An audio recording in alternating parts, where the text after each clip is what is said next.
Joe Kleen, Southern Hospitality, February 16th, 1990, 231.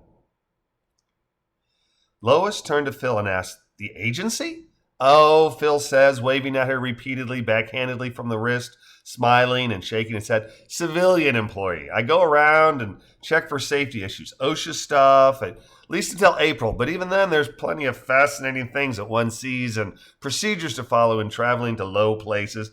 "I've got friends in low places," Misty sings quietly, "where the whiskey flows and the beer chases." Joe turns his head towards Misty and raises an eyebrow. "What was that? Misty Kleen singing a song? Didn't recognize that one." "Ha!" Misty declares. "Nope, not out yet. I got a sneak preview from Matt Brooks. His cousin Garth's got another album coming out this year, and he's playing guitar with the band." "Garth who?" Joe asks. "Brooks," Misty declares. "You know, the country singer."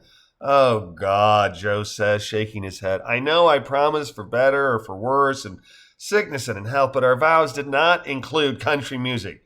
"You a country fan, Ms. Misty?" Lois asks. "Some," Misty replies, bobbling her head. "Maybe I'm just more open-minded than Joey Joe here." "Sick in the head's more like it," Joe replies, rolling his eyes.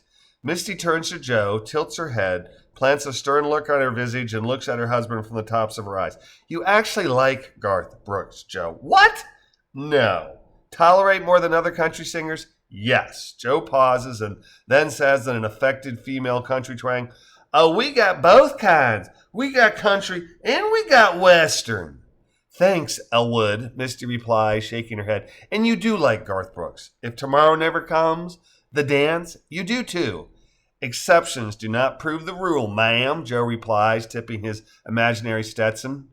"How's Onyx House?" Courtney asked, tilting her head at Joe, but speaking to Lois and John. "What was the answer to the big linen versus paper napkins question from Saturday?"